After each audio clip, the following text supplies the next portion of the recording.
Hazrat Humaydi said, the example of it is this, that Hazrat Bilal radiallahu anhu informed that the Prophet sallallahu alaihi wasallam performed prayer in the Kaaba, and Fazl said that he did not.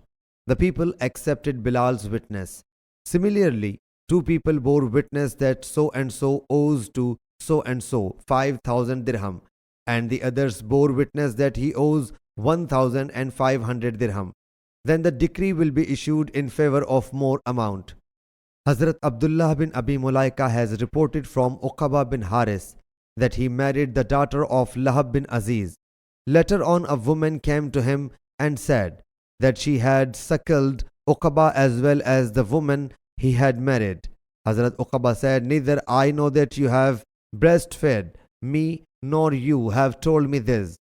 Then he sent a man to Abu Lahab's family to know about the actual matter, but they also said that they did not know about her suckling. Thus, he rode to Medina Munawwara and went to the Prophet ﷺ and asked about it. Whereupon Allah's Apostle ﷺ said, how can the wedding be valid when it has been said that she is your milk sister?